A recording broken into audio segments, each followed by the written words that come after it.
사도신경으로 신앙 고백하시겠습니다. 나는 전능하신 아버지 하나님 천지의 창조주를 믿습니다. 나는 그의 유일하신 아들 우리 주 예수 그리스도를 믿습니다. 그는 성령으로 잉태되어 동정녀 마리아에게서 나시고 본디오 빌라도에게 고난을 받아 십자가에 못 박혀 죽으시고 장사된 지 사흘 만에 죽은 자 가운데서 다시 살아나셨으며 하늘에 오르시어 전능하신 아버지 편에 앉아 계시다가 거기로부터 살아있는 자와 죽은 자를 심판하러 오십니다. 나는 성령을 믿으며 거룩한 공교회와 성도의 교제와 죄를 용서받는 것과 몸의 부활과 영생을 믿습니다. 아멘. 다 같이 기도하시겠습니다. 하나님 감사합니다. 주님께서 오늘도 우리 청년들 이 자리에 불러주시고 저희들 온전히 이 전에 나와 아버지 앞에 예배드릴 수 있으니 얼마나 은혜인지 모릅니다. 주님께서 주시는 그 말씀대로 살아갈 수 있기를 원합니다. 주님께서 주시는 그 말씀대로 저희들이 다시 한번 묵상하며 나아갈 수 있기를 원합니다. 오로지 주님의 말씀대로 저희들이 그 살아가는 삶이 얼마나 힘든지, 때로는 얼마나 고단한지 저희들이 느낄 때마다 아버지께서 다시 한번 힘과 능력 주시옵소서. 이들을 일으켜 주시고 주님께서 처음 선택하신 그 선택을 절대 잃지 마시고 우리 청년들을 하나하나 주님께서 붙잡으시며 이들의 살아가는 모든 과정 속에 주님께서 개입하여 주시옵소서. 오늘 하루도 주님께서 거룩하게 지켜주실 줄 믿사오며 이 모든 말씀 예수님의 이름으로 기도합니다. 네, 감사합니다. 원래 이번 주 기도 우리 민지인데 민지 기도할 때까지 제가 계속 늘 거예요. 네. 자, 절대 다음으로 안 넘어갑니다. 예, 할 때까지 낼 겁니다. 오늘 많이 우리 청년들이 이제 연락들이 왔어요. 그래서 코로나로 인해서 여러 가지 어떤 상황들로 인해서 예배에 참석이 힘든 우리 이제 친구들이 있는 것 같아서 제가 아까 단톡방에다가 우리 지금 주요 멤버들이 있는 단톡방에다가 제가 메시지를 남겼어요. 그래서 오늘 아브라함부터 시작이 되니까 반드시 중요한 이 내러티브의 시작이거든요. 그래서 설교 내용을 꼭 들어주십시오라고 적었는데 저도 다시 보니까 예배가 없는 것처럼 제가 쓴 듯한 느낌이 들더라고요. 그래서 아까 또 한마디 들었어요. 그것 때문에. 그래서 우리 친구들이 또 승용이나 뭐 이렇게 올 수 있는 친구들은 와야 될 것 같습니다. 어쨌거나 자 말씀은 들어갈게요. 아주 중요한 부분입니다. 자 오늘부터 아브라함의 내러티브가 들어가요. 아브라함의 내러티브, 이삭의 내러티브, 야곱의 내러티브, 요셉의 내러티브까지 했을 때 창세기가 끝나게 됩니다. 자, 근데 우리가 이제 창세기를 끝나는 것이 중요한 것이 아니라 아브라함이라는 이 인물 자체가 왜 중요한지 얘기를 오늘 나눌 거예요. 자, 오늘 같이 자 말씀 12장 1절부터 3절까지 우리 같이 합독하겠습니다. 시작. 여호와께서 아브라함에게 이르시되 너는 너의 고향과 친척과 아버지의 집을 떠나 내가 네게 보여줄 땅으로 가라. 내가 너로 큰 민족을 이루고 내게 복을 주어 내 이름을 창대하게 하리니 너는 복이 될지라. 너를 축복하는 자에게는 내가 복을 내리고 너를 저주하는 자에게는 내가 저주하리니 땅의 모든 족속이 너로 말미암아 복을 얻을 것이라 신지라. 아멘. 우리가 주일학교 때부터 아주 많이 들었던 말씀 중에 하나예요. 그래서 창세기 12장 그 초반의 말씀, 하나님께서 직접 아브라함에게 찾아오셔서 주신 말씀이에요. 그렇기 때문에 더 의미가 있는 말씀입니다. 자, 제가 누누이 말씀드리지만 성경에 생각보다 하나님의 음성을 직접 들을 수 있는 사람이 생각보다 많지 않아요. 우리가 성경 안에는 해서 하나님이 말씀하시고 있는 것 같지만 실질적으로 성경의 기자들이 적었을 뿐이지 하나님의 음성을 직접 들었던 사람들이 생각보다 그렇게 많지 않습니다. 자, 그 부분에 있어서는 제가 좀 나중에 얘기하고, 자, 우리가 지난 시간에 나눴던 어떤 질문들이 있었어요. 자, 여러분들 이 질문들에 대해서 제가 정확하게 더 자세하게 설명을 안 했기 때문에 제가 오늘 다시 갖고 왔습니다. 일단 이거를 짚고 넘어가면서 오늘 얘기가 들어가야 될 것 같아요. 자, 쫓겨난 가인은 창세기 14절에서 다른 사람을 만나는 두려움이 앞선다. 하나님의 창조 이후 가인이 만난 사람은 누구일까라는 거예요. 자, 보십시오. 창세기 4장 14절. 주께서 오늘 이 지면에서 나를 쫓아내시온즉 내가 주의 가치를 배웁지 못하리니. 자, 가인을 쫓아냈죠. 내가 땅에서 피하며 유리하는 자가 될지라. 물은 나를 만나는 자마다 나를 죽이겠나이다 라고 해요. 자, 가인 입장에서는 나를 만나는 사람마다 나를 죽이려고 할 텐데 저는 어떻게 합니까? 자, 여기서 이제 우리가 문제예요. 자, 하나님께서 보세요. 아담과 하와를 창조하시고, 그리고 가인과 아벨을 낳았어요. 그리고 가인이 자기 동생 아벨을 죽였어요. 그리고 가인이 쫓아났어요. 가인을 쫓아냈어. 그럼 가인이 만나는 사람 도대체 누구야? 누굴까? 아니, 이 세상에 지금 아담과 하와밖에 없어. 예. 이 대양 위에 지금 아담과 하와밖에 없는데, 제가 대양 위에서 여기서 아담과 하와가 가인과 아벨을 낳았는데 두 자녀 중에 한 놈은 죽었어. 어쩔 수 없이 죽었어. 한 놈만 남았잖아. 그럼 가인은 도대체 어디로 가서 누구를 만난다는 얘기일까? 강동에서 만나나? 산본에 가나? 자, 어디서 만나죠? 자, 이게 사실 이 성경 안에서도 신학자들 사이에서도 어떻게 보면 하나의 논쟁이 되는 부분 중에 하나예요. 이 말씀. 그래서 물은 나를 만나는 자마다 도대체 누구를 만난다는 겁니까? 자, 1번. 아담과는 또 다른 자녀가 있었을 것이다. 그래서 그 자녀들을 통해서 어쨌든 어쩔 수 없는 근친상간을 통해서 가인이 또 다른 사람을 만나고 아내를 만나서, 자, 이 말씀 이후의 말씀을 보면 가인이 또 계속 자손을 낳아갑니다. 가인의 자손, 제가 그때 잠깐 설명했어요. 창세기 4장에서 가인의 자손에 대해서는 대충 나와요. 창세기 5장에서 셋의 자손 같은 경우는 몇 살까지 살았고 정성껏 그 말씀들이 적어져 나갑니다.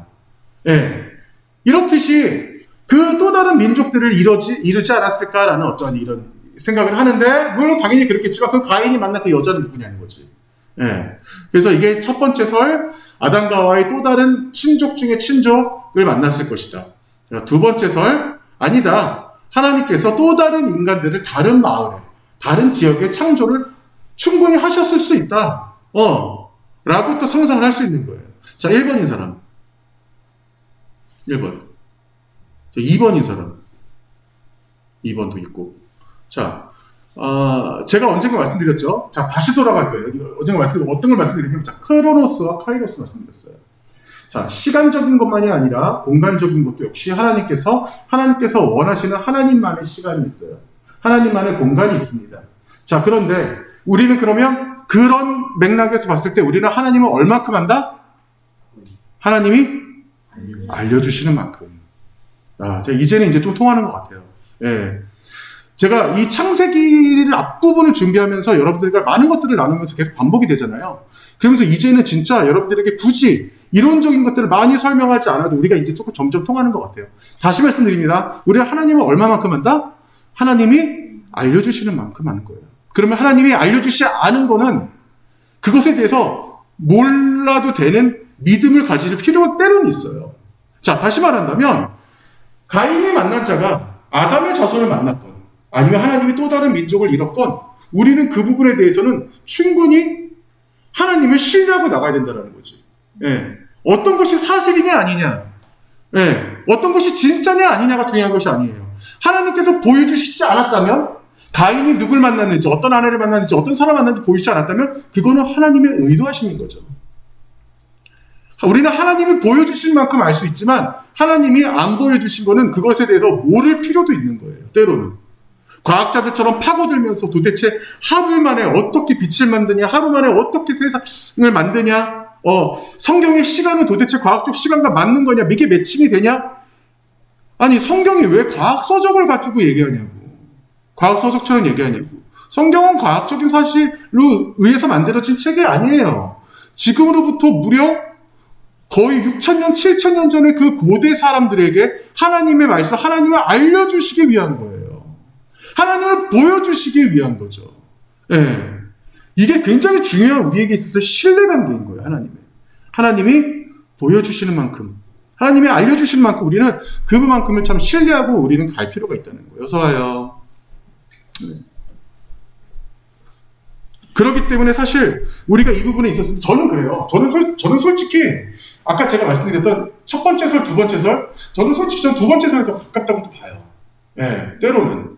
왜냐하면 아담의 자손을 또 만나기에는 나이 차가 너무 나지 않을까? 뭐 이제 이런 생각도 들고, 하나님의 또 다른 민족을 이뤄서 그들을 통해서 또 다른 자손을 만들었을 가능성도 전 충분히 있다고 봅니다. 근데 하지만 하나님 입장에서는 그들의 족보는 중요하지가 않은 거예요. 전혀 중요하지가 않은 거예요. 예.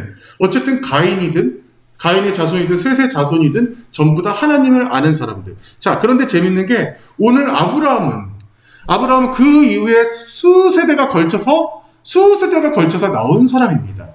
자, 아브라함이 있기 전에 두 가지 큰 사건이 있었어요. 첫 번째 사건 바로 여러분들이 너무나 잘 알고 있는 노아의 방주 사건이에요. 예, 노아의 방주. 제가 이 부분은 그냥 쉽게 넘어갔어요. 노아의 방주 같은 경우는 제가 자세히 설명을 안 했습니다. 하지만 노아 같은 경우는 제가 여러분들에게 말씀드렸지만 노아의 사건에서 아주 중요한 것은 노아의 세 아들 중에 함의 자손들이 뭐 흑인이 됐다거나 그 흑인이 돼서 그들이 백인들에게 고통받을 수밖에 없었다라고 하는 어떤 이런 말도 안 되는 백인의 사상, 절대 여러분들 거짓말이라는 거 제가 다시 한번 말씀드리면서, 예, 노아 이후에 그 다음에 두 번째 굉장히 큰 사건이 있었죠. 바로 바벨탑의 사건으로 인해서 모든 인류가 언어가 흩어집니다. 예, 모든 언어의 인류가 흩어져요. 제가 요즘에 아주 열심히 공부하고 있는 언어가 하나 있는데 그게 바로 뭐냐면 히브리어예요. 제가 이제 수년 전에 히브리어를 공부했다가 요즘에 다시 히브리어를 잡았어요. 그래서 히브리어를 공부하면서 처음 느끼는 거지만 저는 히브리어가 절대 어렵다고 생각하지 않아요. 그리고 그렇게 시작했어요. 어떤 면에서 자기암시일 수도 있는데 히브리어가 왜 어렵다고 생각하지 않았냐면 하나님이 주신 언어이기 때문에, 하나님이 그 언어로 쓰게 만드셨기 때문에 절대로 히브리어는 어렵지 않을 거다라고 저는 생각하고 히브리어를 지금도 이제 공부하고 있습니다. 근데 히브리어가 참 재밌는 게 뭐냐면 여기 보시면 이렇게 이런 모음들 있죠. 이런 모음들이 하나도 없어요. 히브리어는 전부 다 자음으로 돼 있어. 다 자음으로 돼 있는데 예를 들어서 한 단어가 나왔을 때 여기 단어, 예를 들어서 어떤 단어, 진영이라는 단어가 나왔을 때 진영일 수도 있고 주문일 수도 있잖아요. 이게 그죠? 만약에 자음만 있다면. 그런데 히브리어는 기가 막힌 게 그 안에 어떤 뜻이 있든 간에 다 거기에 하나님의 의도하심이 있어요. 주문으로 읽던, 지면으로 읽던 그 안에 하나님의 의도하심이 숨겨져 있다는 게 전 너무나 놀랍고 너무나 감사하게 참 이 언어를 배우고 있습니다. 자, 다시 넘어가서 그러한 히브리 민족에게 하나님께서 정말 그들에게 복의 복을 주시면서 계속적으로 대를 거쳐나가면서 오늘의 주인공 바로 아브라함이 등장해요. 자, 아브라함에 대해서 여러 성경에서 각가지의 모습으로 아브라함에 대해서 여러분 얘기를 합니다. 아마 여러분도 아마 오늘 아브라함에 대해서 처음 이런 사람이었어? 이런 사실이 있었어? 라고 아마 처음 듣는 사람도 있을 거예요. 자, 아브라함의 고향 갈대아 우르에서 아브라함이 하란으로 갑니다. 근데 아브라함 혼자 가는 거 아니에요. 식구들 다 데리고 가요. 아브라함이 근데 이때 당시에 갈 때는 아브라함이 약간 어렸던 것 같아요. 아브라함의 아버지랑 같이 가요. 예, 아버지가 온 가족을 이끌고 이렇게 같이 가요. 그래서 이제 하란에서 그 다음에 세겜까지 가면서 세겜은 바로 가나안 땅, 지금의 이스라엘 땅, 그 땅 안으로 이제 들어가는 이 여정을 거치게 되는데, 자, 히브리서 11장에서 어떻게 얘기하고 있는지 봅시다. 믿음으로 아브라함은, 여러분 히브리서 누가 적었는지 알아요 혹시? 히브리서 저자가 누구게? 이 히브리서쯤 가면은 이 사람이 적은 서신이 많이 등장해요. 그죠? 이 사람이 그럼 누구예요? 누구 서신? 바울 서신. 그죠? 그래서 히브리서도 바울이 적었을 것이다 라고 상상을 하지만 아직까지도 히브리서는 누가 적었는지 밝혀지지 않았어요. 혹시 밝히시는 분들 꼭 저에게 말씀해 주시면 대단히 감사하겠습니다. 정말 궁금해요. 예, 히브리서를 잘 읽어보면 바울 서신은 정말 다르거든. 앞부분 시작하는 것도 다르고 끝부분도 좀 달라요. 왜냐하면 사람마다 어떤 문체가 있기 때문에 모든 바울 서신은 다 비슷하게 적혀 있거든.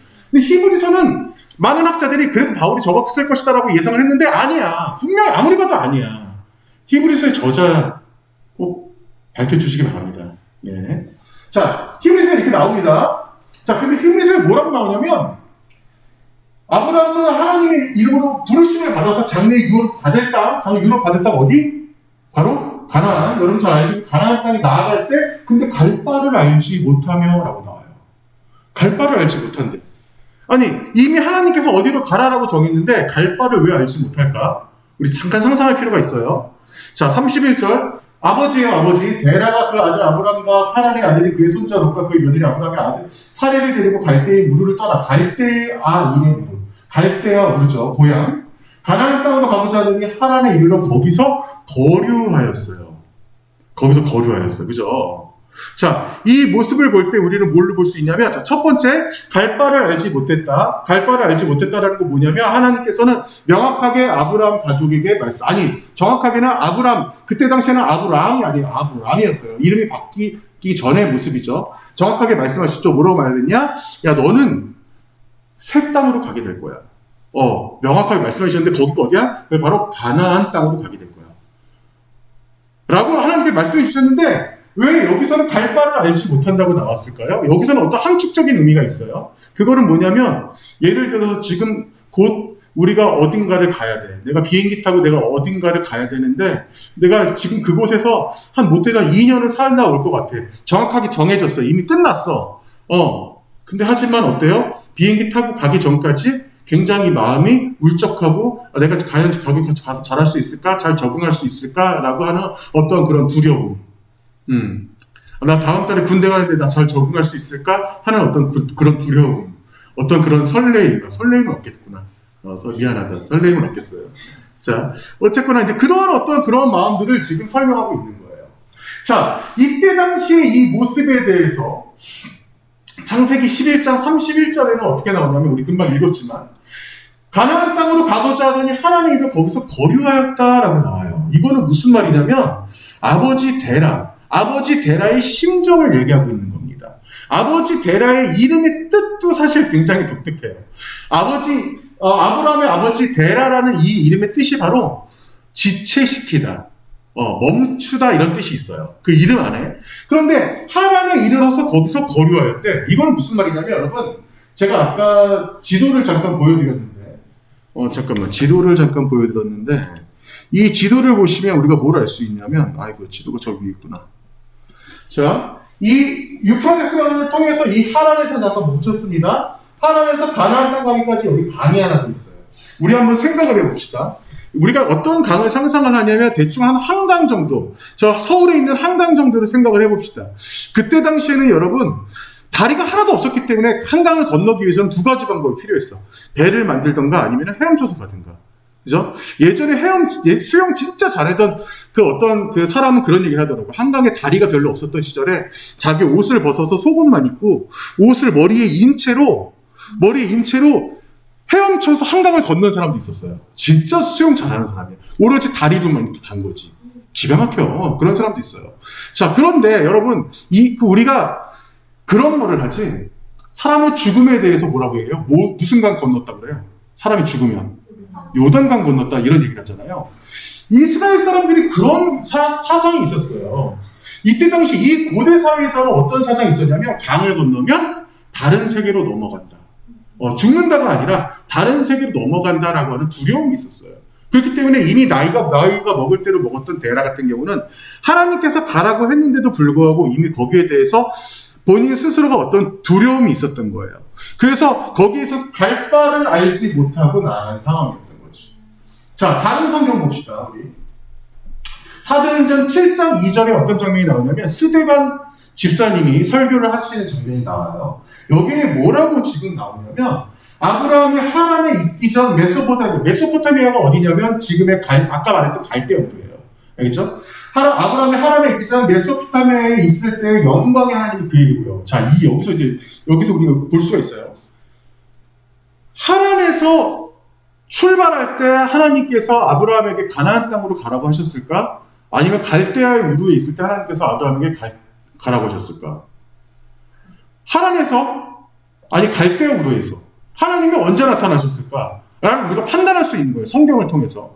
자, 그런데 우리가 창세기 11장을 읽으면 갈대아 우르에서 나타나요. 그리고 하란에서도 한 번 더 나타나는 장면이 나오는데, 그것에 대해서 지금 스데반 집사님이 얘기하고 있는 거예요. 하란에 있기 전 메소포타미아에 있을 때 영광의 하나님이 되고요. 자, 갈대아 우르에서 하나님이 나타나시고요. 하나님이 우리가 한 번 더 성경을 살펴보면 하란에서 한 번 더 나타나세요. 그래서 아브라함에게 두 번을 얘기하십니다. 너가 내가 지시한 땅으로 가라라고 하시는 거예요. 이르시되 내 고향과 친척을 떠나 내가 너에게 보일 땅으로 가라고 하나님께서 직접 명령을 하십니다. 자, 아브라함이 갈대아 사람의 땅을 떠나 하란에 거하다가 누가 죽었어요? 그의 아버지가 결국은 하란에서 강 앞에서 죽었어, 아버지가. 그 다음에 하나님께서 다시 말씀하시는 거예요. 너의 아버지가 죽은 이후에 너가 이제 가라. 자, 그런데 여호수아를 보면 여호수아가 이 성경을 통해서 고백하는 장면이 나옵니다. 자, 우리가 다시 한번 지금 성경을 살펴보면 조금 되게 정리하면 갈대아 우르에 있었을 때 아브라함이 갈대아 우르에 있었을 때 하나님께서 말씀하시죠. 아브라함 이르시되 너는 너의 고향과 친척과 아버지의 집을 떠나 내가 너에게 보여줄 땅으로 가라. 근데 하지만 누가 멈췄어요? 지체하다라는 뜻을 가지고 있는 그의 아버지가 멈췄어요. 그래서 창세기 11장 31절에 보면 이렇게 하란에 이르러 거기에 거류하였어요. 자, 지금 이 장면을 볼 때 우리는 하나님의 명령에 대해서 이들은 따랐지만 그래도 그 아버지는 끝까지 그 하나님을 신뢰하지 못했던 것을 우리는 상상할 수 있습니다. 자, 그런데 우리가 이 여호수아서를 통해서 이들에게 있어서 이들의 삶의 기가 막힌 현실을 볼 수 있는 건 뭐냐면 그나마 가인 같은 경우는 아까 제가 말씀드렸던 하나님을 그래도 믿긴 믿었어. 자, 그런데 그들에게 세대를 걸쳐가면서 살았던 아브라함의 이 식구들은 어떻게 살았나 볼래요? 데라가 강 저쪽 거주하여 다른 신들을 섬겼으나라고 되어 있어요. 여호수아에서 이 데라에 대한 이 모습, 그러니까 아브라함 식구에 대해서 나오는데 어떻게 나오냐면 알고 봤더니 이들은 하나님을 온전하게 섬기는 자들이 아니었던 거야. 그러면 지금 우리로 얘기한다면 지금 이 시간에 교회 밖에 있는 사람들인 거지. 자, 그러면 이 아브라함이 다른 신을 섬기고 살았던 이 아브라함이 과연 믿음의 조상이 되기까지 어떤 여정을 거쳤는지 우리는 오늘 그걸 볼 필요가 있어요. 자, 창세기 11장 31절 이거 금방 읽었고요. 자, 창세기 5장부터 봅니다. 그가 결국은 아버지가 돌아가신 이후에 자신의 아내 사레와 조카 롯, 여러분 롯 잘 알겠죠? 소돔과 고모라의 주인공, 하란에서 모은 모든 소유를 얻은 사람들을 이끌고 가나안 땅으로 가리고 떠나서 마침내 가나안 땅에 들어갔습니다. 자, 드디어 이들이 이제 들어가요. 자, 그래서 그 이름도 유명한 바로 이 세겜이란 땅에 들어갑니다. 세겜이란 땅, 자, 지금도 세겜이란 땅이 이스라엘에 있어요. 여기에 그 가나안 살 그 땅에 이제 거주하게 되었어요. 자, 드디어 이제 하나님께서 원하시는 이 가나안 땅에 들어갔는데, 이 기가 막힌 게 뭐냐면, 들어가자마자 하나님께서 원하셨던 땅이었잖아. 하나님께서 명령하셨어요. 우리 입장을 바꿔 생각해 봅시다. 자, 여러분들 귀에 하나님의 음성 들려야, 어제 들렸어, 안 들렸어? 어제? 안 들렸죠? 자, 어제도 안 들렸을 거고 아마 그 전에도 안 들렸을 거야. 근데 하나님께서 명확하게 여러분들에게 나타나셔서 예를 들어서 석영아 오늘 당장 3번에 가서 지금 바로 백화점에 가. 너에게 마련된 이쁜 옷이 있을 거야 라고 하나님께서 얘기하신다고 왜 안 가겠냐고. 하나님께서 직접 명확하게 말씀하신다면 3번이 아니라 제주도라도 가겠지. 아니 제주도가 아니라 미국 어디 LA라도 갈 거예요. 왜? 하나님께서 말씀하셨기 정확하게 들려주셨기 때문에. 왜 안 갈 이유가 없는 거예요. 아브라함이 지금 어쨌든 간에 하나님께서 명령하신 그대로 갔어요. 근데 가자마자 어떤 일이 벌어졌냐면 갑자기 그 땅에 기근이 들었어. 이게 웬일이야. 그 땅에 기근이 들어서 근데 그 다음에 이 행동을 봅시다. 아브라함이 어떻게 행동하는지. 자, 근데 아브라함이 두 번 생각도 안 하고 애굽에 거류하려고 그리로 내려가 버렸어요. 하나님께서 명령하신 땅에서 거하지 않고 여기 기근이 들어오니까 여기 못 살겠다. 여기 살 땅이 아니다. 그래서 얼른 애굽에 내려왔어. 여러분 가나안과 애굽이 얼마나 걸리는 거리예요? 혹시 알죠? 우리 출애굽할 때 몇 년 걸렸어요?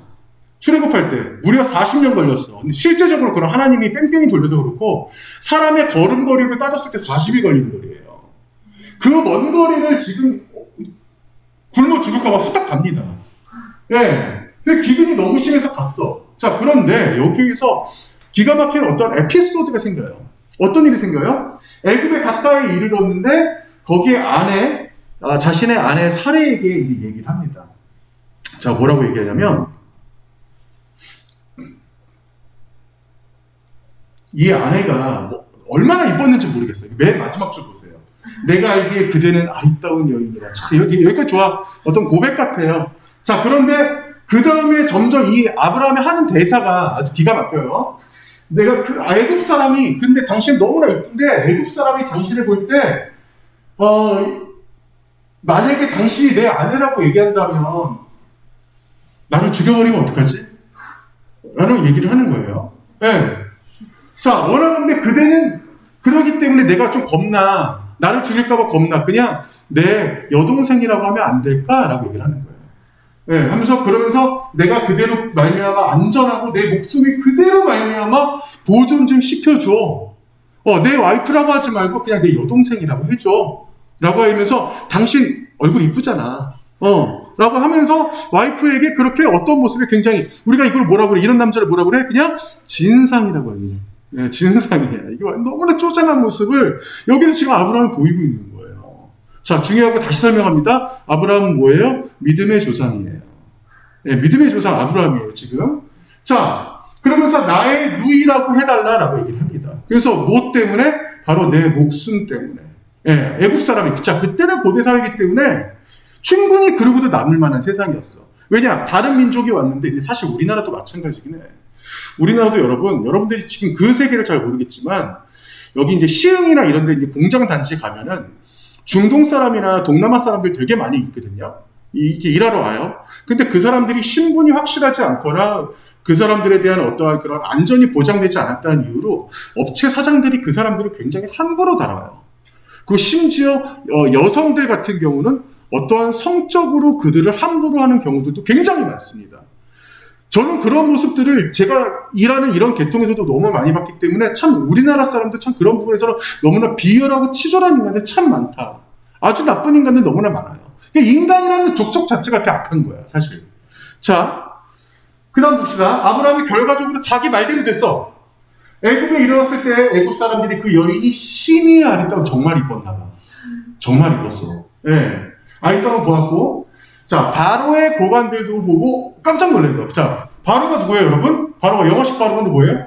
파라오죠, 파라오. 그죠? 얘 애굽의 뭐예요? 애굽의 왕의 왕. 그를 보고 바로 앞에서 칭찬함으로 그 여인을 바로의 궁으로 들였어요. 얼마나 이뻤는지 깜짝 놀랐다고. 너무 이뻤어. 그러면서 어떻게 했어요? 그 사례를 궁으로 들인 다음에 그 다음에 아브라함에게 사례를 주죠. 자, 아브라함이 양과 소와 노비와 암수 낙타를 얻었대. 무슨 말이에요? 자기 와이프를 어떻게 했어? 네, 돈 받고 팔았어요. 네, 돈 받고 팔아버릴 수밖에 없었던 거예요. 네, 아브라함이 이미 겁났던 거야. 자신의 와이프를 데려갔을 때 이러지 마십시오. 제 와이프입니다. 건들지 마세요. 라고 할 생각조차도 없었어. 예, 그냥 내 여동생입니다. 예, 돈 주고 가져가세요. 이렇게 된 거죠. 예. 자, 이때 당시에 여러분, 바로가, 제가 다시 말씀드리지만, 바로, 영어식 발음으로 뭐라고? 파라오. 자, 가운데 글자가 뭐예요? 라오예요, 라오. 그죠? 파라오. 자, 이집트가 섬겼던 신의 이름이 바로 라신입니다, 라신. 이집트에서 여러분 바로의 그 위상은요 신의 아들이었어요. 아니 이집트 사람들은 바로 자체를 그냥 신이라고 생각했어요. 예, 그렇기 때문에 파라오, 예, 하나님의 아들이다라고 생각했던 바로 그 위치에 있던 사람이에요. 그 사람이 저렇게 돈을 주고 아브라함의 와이프를 데려가 버립니다. 자, 여기서 근데 일이 끝났으면 다행인데 이제는 하나님이 움직이실 시간이에요. 자, 하나님이 어떻게 움직이냐?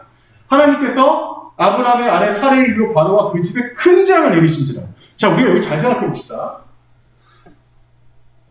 여호와께서 아브라함의 아내 사레의 일로 인해서 누구에게 재앙을 내려요? 근데 우리 잘 생각해봐. 아브라함에게 내려야 되는 거 아니에요? 아브라함이 잘못한 거잖아. 잘 따지고 보면. 아브라함이 찌질한 짓을 한 거잖아요. 그죠? 아브라함에게 잘못해서 아브라함을 내치셨어야 되는데 바로가 그 집에 큰 재앙을 내리세요. 자, 그렇게 해서 그 이후에 어떻게 되냐? 바로가 아브라함을 불러서 야, 너 어떻게 나한테 그렇게 거짓말했니? 야, 너 나한테 분명히 너의 누이라고 했잖아. 왜 너의 아내라고 말하지 않았어? 라고 지금 얘기하잖아요. 네. 그러면서 내가 그를 데려다가 아내를 삼게 하겠느냐? 자, 바로가 사람들에게 그 일을 명하며 그들이 그와 그의 아내와 그의 소유를 모두 다 줘버린 거예요. 다시. 야, 너 데려가. 왜냐하면 그게 무서웠던 거야. 하나님께서 재앙을 내리신 게 무서웠던 거죠. 자, 그런데 우리가 여기서 중요한 사실을 볼 수가 있습니다. 어떤 사실을 볼 수가 있냐면 아브라함을 벌하지 않으셨던 거. 하나님께서 아브라함을 굳이 벌하지 않으셨어요. 자, 그는 다시 말합니다. 그는 누구예요? 우리 입장에선 믿음의 조상. 자, 굉장히 찌질한 모습을 보였지만 그는 어떤 사람이에요? 우리 입장에선 그는 믿음의 조상이에요. 근데 그의 모습을 하나님께서 지금 이렇게 성경에 세세하게 설명하시면서 그에게 벌을 내리지 않았던 이유가 있어요. 그건 뭐냐? 하나님께서 선택한 사람이기 때문이에요. 하나님께서 선택했을 뿐만 아니라 아브라함의 믿음은 아직도 그 아버지 때와 같이 우상을 숭배하던, 하나님을 제대로 믿지 않던 집안의 자녀였던 거야. 하나님을 대대로 믿었던 집안이 아니라 우상을 아까 여호수아 봤잖아요. 여호수아서 하나님을 제대로 믿지 않던 집안에 그냥 믿지 않는 가정의 그 아브라함이었는데, 내가 너를 선택했기 때문에 내가 너를 끝까지 책임지겠다라고 하는 하나님의 의도하심이 그 안에 있는 거예요. 자, 그리고 바로를 내치신 이유가 있습니다. 거기까지 가서 여러분, 제가 여기에는 아마 안 가져왔는데 우리가 창세기 13장 넘어가요. 20절 끝난 다음에 13장 넘어가잖아요. 아브라함이 그럼 어떻게 했을까? 아브라함이 정신 차리고 다시 가나안 땅으로 다시 도로 들어가 버려요. 네, 얼른 가요. 애굽에서 지금 이렇게 큰 일을 당하고 얼른 갑니다. 근데 아브라함이 깨달은 게 있어요. 우리 아브라함 입장에 한번 대봐야 돼요. 아브라함 입장에서 뭘 깨달았어요?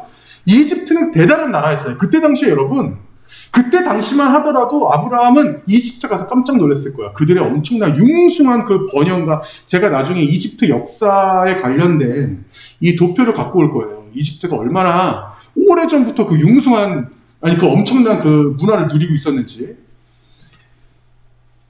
모세가 여러분 이집트에서 태어났을 때 이미 여러분들이 사진으로 보고 있는 어마어마한 그 피라미드 있죠. 예, 그거 이미 세워진 이후예요. 모세 때 세워진 게 아니에요. 그 피라미드는요, 여러분 모세 때부터 훨씬 전에 세워진 거예요.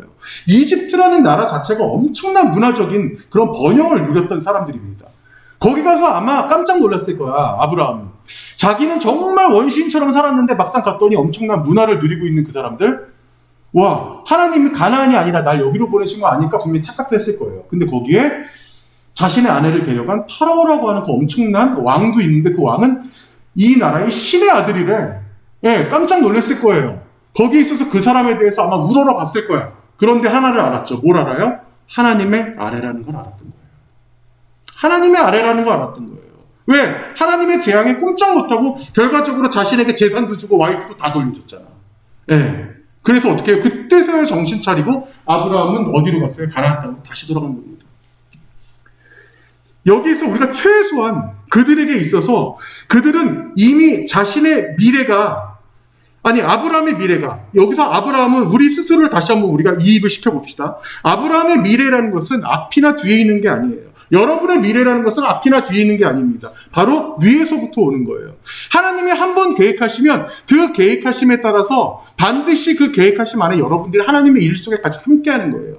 우리가 우리가 아브라함을 왜 믿음의 조상이라고 불러주는지 알아요? 왜 믿음의 조상? 그 사람의 믿음이 좋아서가 아니에요. 믿음이 뭔지 알려주기에 좋은 샘플이기 때문에 하나님께서 아브라함을 믿음의 조상이라고 부르게 하셨던 거예요. 그 사람의 믿음이 절대 좋아서가 아니에요. 그 사람의 믿음이 대단해서가 아니라요. 야, 너희들 아브라함 봐봐. 아브라함도 그 지경이었지만 결과적으로 그가 나를 믿고 따라왔어. 내가 그를 끝까지 붙잡고 내가 걔를 질질 가나안 땅에서 끌고 와서 애굽 땅에서 끌고 와서 가나안 땅에 내가 집어넣었어. 그게 믿음이야. 믿음이 뭐예요? 내가 믿는 것이 아니라 하나님께 끌려갈 수 있는 것. 하나님의 의지대로, 하나님 감사합니다, 하나님 저를 맡깁니다라고 내가 내려놓을 수 있는 게, 그게 믿음인 거예요. 여기서 하나님께서 그거를 지금 보여주시려고 하는 겁니다. 하나님께서 지금 여기서 그 모습만 보여주시는 것이 아니라 그 이후로 수많은 일들이 일어나죠. 이스라엘 백성들에게. 여러분, 자, 한 가지 예만 들어볼까요? 우리 구름 기둥 있고 불 기둥이 있었어요. 나중에 출애굽 시대에. 자, 그들에게 있어서 여러분, 구름 기둥이, 대낮에 구름 기둥이 있고 한 밤에 불 기둥이 있잖아요. 자, 대낮에 구름 기둥이 움직이기 시작하면 어떤 사인인 줄 알아요? 갑자기 구름 기둥이 움직여. 저것도 움직이면 안 되는데. 우리 장막 위에서 태양을 가려주고 있는데 갑자기 구름 기둥이 움직이기 시작해. 저 움직이면 안 돼. 저게 그 어떤 사인이에요? 그거는, 그렇지, 장막을 옮기라는 사인이에요. 그때서야 이스라엘 백성들은 막 짐 싸서 장막을 옮겼어요. 여러분, 이스라엘 백성들은요, 하늘을 바라보던 사람이었어요. 하늘의 움직임을 바라보던 사람이었어요. 근데 저는 그 말씀을 처음에 딱 들었을 때 어떤 면에서는 여러분, 언제든 짐을 싸야 돼. 이스라엘 백성들은. 자기 재산도 없어. 내 땅 한 평도 없어. 내 땅이라는 건 조금도 없고 그냥 언제든지 하나님이 가라면 가야 돼. 와, 정말 지겨워. 짐 싸는 것도 정말 지겨워 죽겠어. 분명히 그랬을 거예요. 40년을 그러고 살았으니까. 그런데 여러분, 나중에 돌아봤을 때 저는 그들의 인생이 어쩌면 가장 행복한 인생이라고 봐요. 내가 주도하는 인생이 아니라 그냥 하나님의 의지대로 내가 살아갈 수 있다면 그게 진짜 행복한 인생인 거야. 하나님이 원하신 대로 하나님이 나에게 속삭여준다면 그게 진짜 행복한 인생인 거예요. 저는 어쩌면 저 개인적으로는 그래요. 저는 정말 수많은 일들을 했습니다. 막 사업도 하고, 진짜 뭔가 장사도 하고, 말아먹기도 하고, 돈도 많이 벌어보고, 막 여러 가지 어떠한 그런 일들, 세상의 일들 속에 제가 딱 한 가지 결정한 게 있었어요. 하나님, 저 그냥 하나님이 원하신 대로 살게요. 저 그냥 하나님 원하신 대로 살게요. 정말 제가 여러분, 제가 학부를 졸업한 지 17년 만에 석사 과정, 그 목회학 석사 과정을 제가 그 공부를 다시 시작했어요. 근데 제가 그렇게 되기까지는요, 저도 그렇게 공부를 다시 하기까지는요, 하나님의 붙잡힘이 없이 도저히 할 수가 없는 과정이었었어요. 예. 근데 너무나 감사해요. 제가 그렇게 살아갈 수 있다라는 것이. 제가 아브라함의 이 설교를 하면서도 제가 항상 느끼는 게, 저 개인적으로 제가 간증을 참 여러분들, 제가 중고등부에서도 제가 몇 번 했었던 그런 간증이 있었던 게, 제가 고등학교 시절에 굉장히 힘들 때가 있었어요. 너무나 힘들 때가 있었는데, 그때는 이제 교회도 막, 신앙을 잃어가고 전도사님이랑 저 교회 옮기면 안 돼요. 전도사님. 저 더 이상 못 다니겠어요. 막 이러면서 막 어떠한 그런 신앙적인 갈등이 있었을 때 너무나 힘들어서 제가 무릎 꿇고 하나님 앞에 이제 기도를 하면서도 너무나 눈물 뿌려 기도를 하는데 제가 기도할 때 더 서러웠던 거예요. 왜 서러웠냐면 나랑 같이 중고등부를 함께 했던 내 친구들은 전부 다 부모가 교회를 다니고 있었어. 네. 전부 다 부모가 교회를 다니고 있는데 나만 부모가 교회를 안 다니고 있는 거예요. 심지어 저희 아버지 같은 경우는 제가 어제 우리 아버지 만났지만 아버지 같은 경우는 진짜 내가 너 때문에 나중에 죽어도 제사밥 못 얻어먹겠다고 아버지가 저를 굉장히 비난을 많이 했어요. 교회 가는 그 저의 뒤통수에다 대고 아버지는 저를 욕을 했었어요. 네. 그러니까 저는 그 어떤 서러움이 있었어. 그게 고등학교 2학년 때 그게 폭발했던 거야. 저는 도대체 하나님 성경을 보면 아브라함의 하나님, 야곱의 하나님, 이삭의 하나님이라 하면서 하나님 누구의 하나님, 저는 도대체 누구의 하나님입니까? 저는 도대체 제가 누굴 믿고 섬겨야 됩니까? 하나님 정말 계시기는 하십니까? 제가 정말 뜨겁게 정말 눈물 뿌려 기도했었어요. 그런데 기가 막히게 그날 그 기도 중에 저의 마음속에 정말 너무나 따뜻하게 정말 저는 그러한 어떠한 꼭 기적이라고 말하고 싶진 않아요. 근데 정말 저 하나님의 그 음성이 제 마음속에 저는 들렸어요. 어떻게 들렸냐면 조이야, 누구의 하나님이 아니라 너희 집안에 아브라함처럼 내가 널 세워줄게. 와, 저는 정말 그 음성을 들었어요. 저는 그 이후로 기도를 하려고 무릎 꿇고 앉으면 눈물부터 났어요, 정말. 그 하나님의 음성이 늘 들리는 것 같았어요. 내가 너의 집안에 아브라함처럼 내가 너를 만들어줄게라고 하는 그 음성. 여러분, 근데 똑같아요. 여러분들의 부모님이 교회를 다니던 안 다니던 간에 여러분들이 나중에 자식을 낳고 여러분들의 자손들을 번창을 시킬 때 그 자손들의 입장에서는 여러분 자체가, 여러분들 스스로가 제1세대 신앙이 되어야 되는 거예요. 여러분들이 바로서지 않으면 절대로 하나님이 여러분들의 자손을 바로잡게 이끌어주지 않습니다. 네. 반드시 내가 1세대가 되어야 되는 거예요. 반드시 여러분들 스스로가 주님 앞에 믿음으로 서야 되는 거예요. 하나님께서 이 말씀을 주시면서, 오늘도 이 말씀을 주시면서 믿음이 진짜 아브라함이 기가 막히게 좋은 사람이 아니라는 거 알려주시는 거예요. 자, 제가 오늘 이 말씀을 정리하면서 여러분들에게 제안 드리고 싶은 게 있어요. 정말 하나님이 이런 하나님이라면, 이렇게 붙잡아줬던 하나님이라면 저는 여러분들에게 정말 장난스러운 제안도 한번 해보고 싶어요. 그 제안이 뭐냐면 한번 하나님 앞에서 뺀질거려봐라. 그래, 하나님 한번 떠나봐라. 하나님이 어떻게 하시나. 여러분들이 정말 하나님 앞에서 한 번쯤은 떼쓰고 싶을 때 있을 거예요. 정말 제가 지금 표현한 대로 정말 뺀질거리고 싶을 때 있을 거야. 아브라함처럼 정말 진상짓을 하고 싶을 때도 있을 거예요. 한번 해보시라는 거예요. 하나님이 어떻게 하시나. 한번 궁금하지 않아요? 근데 저는 그 답을 알고 있어요. 최소한 지금 여기 앉아있는 여러분들만은 하나님께서 여러분들의 뺀질거림을 반드시 붙잡아 주실 겁니다. 절대로 여러분들 버리지 않으실 거예요. 끝까지 여러분 따라가서 어떻게든 간에 이 자리에 앉혀놓으실 거예요. 그게 하나님이세요. 하나님이 반드시 여러분들이 어디서 뺀질거리고 어디서 뭘 놀고 있던 간에 반드시 이 자리에 안 올래야 안 올 수 없게끔 하나님께서 여러분들을 붙잡아 주실 거라는 거예요. 아브라함이 애굽 땅에 가서 남의 땅에 가서 그 진상짓을 하더라도 다시 가나안 땅으로 데리고 오셨듯이 그게 하나님의 섭리입니다. 그게 하나님께서 진짜 원하시는 여러분들의 그 믿음인 거예요. 그럼 그 믿음은 어디서부터 왔어요? 여러분들 마음속에서 시작이에요? 아니에요. 하나님께서 먼저 붙잡아 주시는 시작인 거예요. 네. 그렇기 때문에 오늘 우리가 이 아브라함의 이 내러티브, 아브라함에 대해서 우리가 이 말씀을 같이 함께 했는데요. 이 말씀 봅시다. 우리 같이 읽었던 말씀이에요. 내가 너로 큰 민족을 이루고 내게 복을 주어 내 이름을 창대하게 하리니 너는 복이 될지라. 근데 여기서 여러분 이 기가 막힌 게 뭐냐면 저는 이 말씀이 되게 은혜가 됐던 게 뭐냐면 너는 복의 근원이 될 거야. 너는 어떤 복의 시작점을 내가 만들어 주겠어. 내가 너에게 복을 주겠어. 내가 너에게 뭐 어떤 복의 무언가가 되게 해주겠어가 아니라 너 자체가 복이야 라고 얘기해 주는 거예요. 복의 근원이니 복을 주겠다는 둥,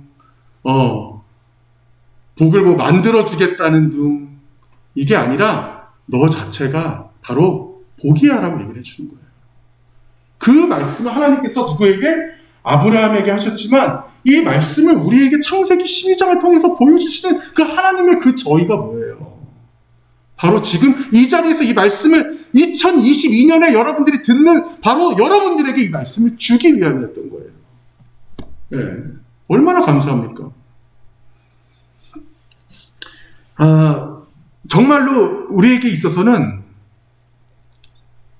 정말 저는 이 말씀들을 제가 준비하면서도 이 말씀을 준비하면서도 와 정말 기가 막힌 하나님의 음성이다. 기가 막힌 하나님의 참 준비하심이다라는 참 생각을 해요.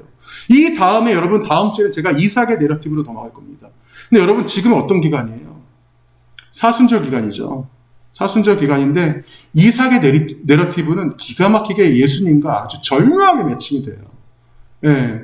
그 내용까지도 다음 주에 또 다른 우리의 말씀으로 같이 함께 은혜 나눌 수 있기를 소원합니다.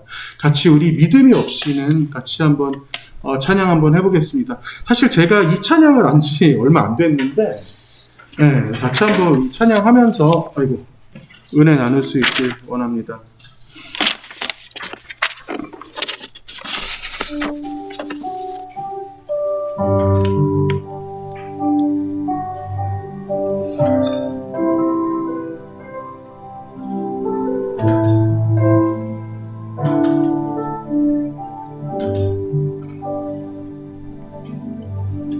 주님, 제 마음이 너무 둔해서 주님을 볼 수 없습니다. 이 땅에서 가요 이 땅만 보다가 주님 손을 놓쳤습니다. 나는 나그네로 왔는데 왜 주저앉게 되었나. 나는 정직인데 언제부터 내 삶의 주인이 되어버렸나. 믿음이 없이는 기쁘시길 못하나니 고된 수고도 나 헛될 뿐이라. 믿음이 없어서 무너진 삶의 모든 자리에 다시 주님을 기다립니다. 주님 제 마음이 너무 둔해서 주님을 볼 수 없습니다. 이 땅에 속하여 이 땅만 보다가 주님 손을 놓쳤습니다. 나는 나그네로 왔는데 왜 주저앉게 되었나.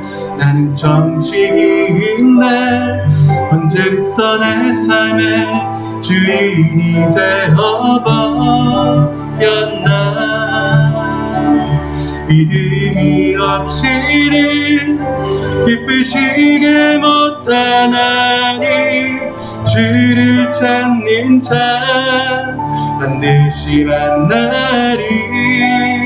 믿음이 없어서 무너진 삶의 모든 자리에 다시 주님을 기다립니다. 믿음이 없이는 기쁘시게 못하나니 주를 찾는 자 반드시 만나리. 믿음이 없어서 무너진 삶의 모든 자리에 다시 주님을 기다립니다. 믿음이 없이는 기쁘시게 못하나니 주를 찾는 자 반드시 만나리. 믿음이 없어서 무너진 삶의 모든 자리에 다시 주님을 기다립니다.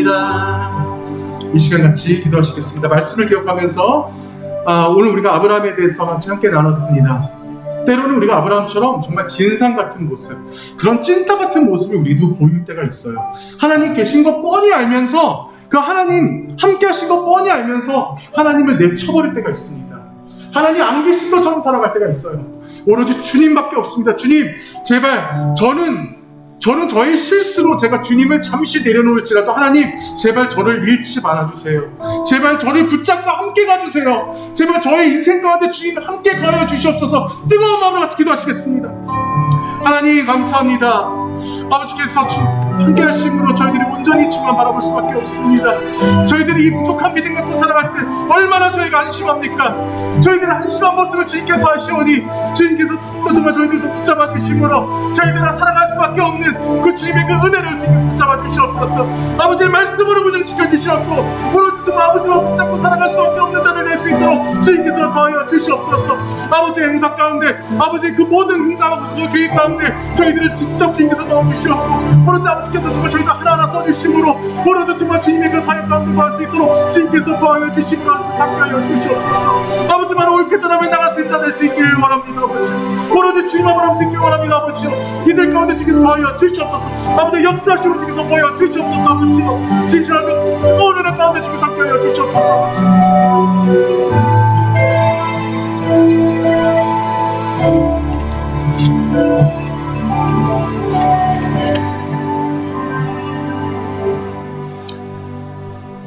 하나님 감사합니다.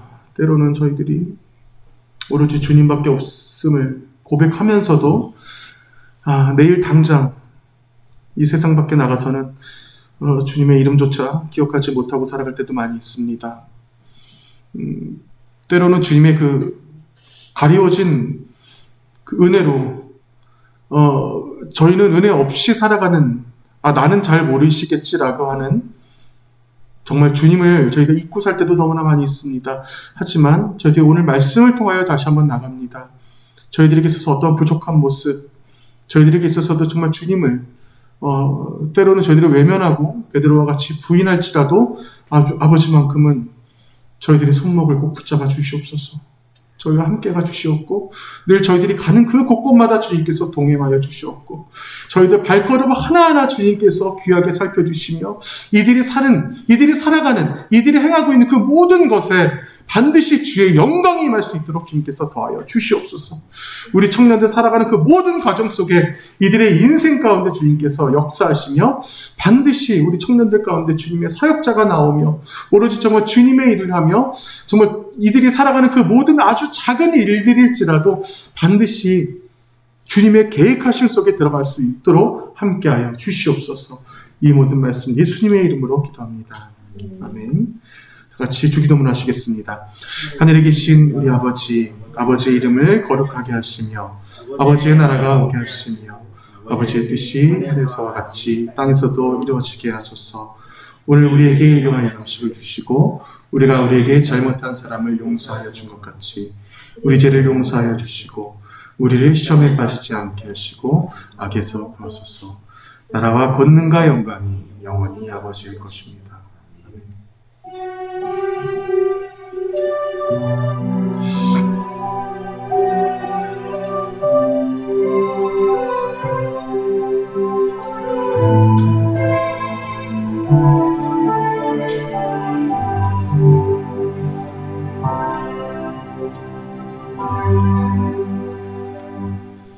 자, 제가 지난주에 여러분들에게 드렸던 질문, 공통 질문이 있어요. 삼위일체 하나님을 나는 어떻게 이해하고 있는가? 자, 이것에 대해서 여러분 오늘 셀 모임을 할 때 자유롭게 나눠주시고요. 자, 지난주에 우리 영화 봤었잖아요. 이 영화에서 이제 이렇게 삼위일체 하나님이 이런 모습으로 등장을 합니다. 제가 이 부분 조금만 제가 설명드리면 여러분들 이제 이 영화를 어떻게 봤는지 모르겠지만 어떤 사람들은 삼위일체 하나님을 이렇게 이런 사람들로 만들어서 인위화시킨 것들을 좀 불편해하는 사람들도 있어요. 그 불편해하는 사람들 중에 특히 일부분은 성부 하나님을 흑인의 이런 여성으로 삼았다는 것 자체를 또 벌써 불편하게 하는 그런 의식도 있습니다. 근데 우리 입장을 바꿔 생각해보면 그런 백발 할아버지가 만약에 성부 하나님을 했으면 마음이 편했을까? 그런 편해요? 예. 그게 중요한 게 아니죠. 사실. 그런 의미로 사실, 그런 의미가 내포되었기 때문에 성부 하나님, 성령 하나님을 이렇게 잡았던 것 같아요. 저는 개인적으로 남자여서 그런지 몰라도 성령 하나님이 너무 이뻤어. 상당히 미녀였어요. 예. 여기서 이제 정말 주옥 같은 대사들도 많이 나옵니다. 내가 너의 삶에서 선을 위해 일하고 있다는 것을 알게 될 거야. 뭐 이런 장면들 있잖아요. 어떠한 상황이 있든 간에 우리에게 있어서 안 좋은 일이 일어나긴 하지만 그것은 악의 부류가 있고 선의 부류가 있어요. 우리에게 있어서 선과 악의 부류는 같이 공존하는 세상에 우리는 살고 있습니다. 근데 악의 행동을 우리에게 했을지라도 하나님께서 그 모습을 어떻게 해요? 그냥 두신다라는 거예요. 그냥 두세요. 그 모습을. 하지만 하나님께서는 항상 우리에게 있어서 선을 위하여 일하고 있다. 그 모습을 통해서 여러분들에게 하나님을 다시 한번 보여주시고 있다는 것을 우리는 알 필요가 있는 거예요. 모두가 하나님처럼 행동하기 때문이에요. 여기서 이 장면, 그리고 이 장면이 사실 굉장히 핵심이었어요. 내 스스로가 나에 대해서 재판관이 되려고 하는 거예요. 내 인생과 심지어는 다른 사람을 보는 그 시각조차도 나 스스로가 내가 재판관이 되려고 하는 거예요. 근데 결과적으로 이 남자 주인공, 맥이라는 남자 주인공을 통해서 그 얘기를 그 재판관을 만들어 봤죠. 근데 어때요? 재판할 수 있었어요? 없었어요? 재판할 수가 없었어요. 예. 자기 자녀를 놓고 해버리니까 도저히 재판을 할 수가 없는 거예요. 누가 선이고 누가 악이야? 택할 수가 없는 거예요. 그 기준의 차이인 거죠. 이것도 아까 악에 대한 부분이고요. 근데 하지만 이 모든 우리를 만나는 하나님, 우리를 만나주신 하나님은 우리를 기쁨으로 만나고 여기에서 죽을 수밖에 없었지만 이 미씨라고 하는 엄청 귀여운 아이였잖아, 저번주에.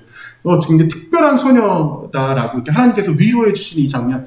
참 중간중간에 참 많이 눈물이 났었던 그런 장면들이 계속 등장했던 것 같아요. 이것도 중요한 대사였죠. 다시 재판관으로 돌아왔나 하는 이런 장면들. 아주 참 눈물이 났던 이런 장면이었던 것 같습니다. 이 안에서의 어떤 그런 하나님들의 어떤 속성이 있었지만 여러분들이 알고 있는 삼위일체 하나님은 어떤 것인지 그냥 자유롭게 얘기하셔도 돼요. 예. 그러니까 뭐 맞고 틀린 거 없습니다. 왜냐하면 어차피 제가 다음 주에 다시 또 정리할 거예요. 그래서 제가 이런 질문을 통해서 교리적인 부분, 그리고 성경적인 부분은 제가 말씀을 통해서 이렇게 같이 우리가 같이 잡아나가고 서로 같이 나누는 이런 시간들이 계속 될 것 같습니다. 자, 오늘 셀 모임은 그대로 하시되, 우리 민수 형제, 셀은, 저한테 오시고, 그리고 은혜 자매 셀은 이제 우리 피학 형제한테 가시고, 그래서 이렇게 오늘 나눠서 할게요. 그리고 다음 주 기도는 끝까지 김민지입니다. 네, 할 수 있도록 하겠습니다. 끝까지 한다고.